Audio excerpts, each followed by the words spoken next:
Hello बच्चों, कैसे हैं आप सब। आशा करता हूँ आप सब अच्छे होंगे, स्वस्थ होंगे और सेहतमंद होंगे। आज हम इस वीडियो में आपको बताएंगे कि आप प्रकाश का परावर्तन किसे कहते हैं और प्रकाश के परावर्तन के नियम आप कैसे लिखेंगे। इस वीडियो में हम आपको बताने वाले हैं। तो सबसे पहले हेडिंग डालेंगे प्रकाश का परावर्तन। तो देखिए यहाँ पर हमने प्रकाश के परावर्तन की दो परिभाषाएं लिखी हैं। यहाँ पर प्रकाश के परावर्तन की दो परिभाषाएं लिखी हैं। हेडिंग है प्रकाश का परावर्तन। परावर्तन का मतलब पढ़ने के बाद जब कोई परिवर्तन होने की, यानी कि जब प्रकाश किरण किसी भी सतह पर पड़े और पड़ने के बाद जब कोई परिवर्तन हो तो उसी को कहते हैं प्रकाश का परावर्तन। यानी कि जो परावर्तन होता है ये चिकने पृष्ठ पर ज़्यादा प्रकाश का परावर्तन होता है, यानी कि चिकनी सतह या चिकना पृष्ठ होगा वहाँ पर प्रकाश का परावर्तन ज़्यादा होगा। अगर खुरदरा पृष्ठ है तो वहाँ पर प्रकाश का परावर्तन कम होता है। तो प्रकाश के परावर्तन की पहली परिभाषा हमने लिखी है, जब प्रकाश की किरण किसी सतह पर पड़ती है और समान माध्यम में वापस लौट जाती है तो यह परिघटना प्रकाश का परावर्तन कहलाती है। यानी कि जब प्रकाश किरण किसी सतह पर पड़ती है और समान माध्यम में वापस लौट जाती है तो यह परिघटना प्रकाश का परावर्तन कहलाती है। दूसरी परिभाषा हमने प्रकाश के परावर्तन की लिखी है, जब प्रकाश की किरण किसी चिकने या चमकदार तल पर पड़ती है तो वह अपने मार्ग से विचलित हो जाती है और पुनः उसी माध्यम में वापस लौट जाती है। इस घटना को प्रकाश का परावर्तन कहते हैं। यानी कि जब प्रकाश किरण किसी चिकने या चमकदार तल पर पड़ती है तो वह अपने मार्ग से विचलित हो जाती है और पुनः उसी माध्यम में वापस लौट जाती है। इस घटना को प्रकाश का परावर्तन कहते हैं।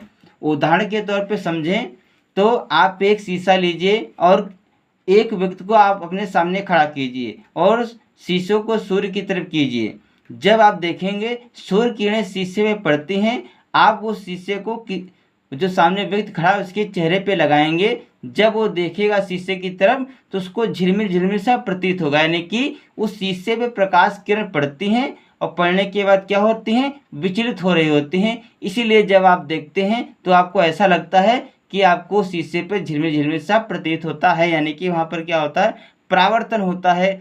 चिकनी सतह होती है शीशे की, इसलिए वहाँ पर परावर्तन ज़्यादा होता है, इसलिए आपको ज़्यादा झिलमिल झिलमिल सा प्रतीत होता है। तो यहाँ पर देखिए हमने प्रकाश के परावर्तन की दो परिभाषाएं लिखी हैं और हमने दोनों परिभाषाएं आपको समझा दिया है। अब हम आपको चित्र के माध्यम से बताएंगे कि आप प्रकाश के परावर्तन के नियम कैसे लिखेंगे। तो ये हमने चित्र बनाया है। अब हम इसी चित्र के माध्यम से आपको बताएंगे प्रकाश के परावर्तन के नियम। तो प्रकाश के परावर्तन के दो नियम होते हैं।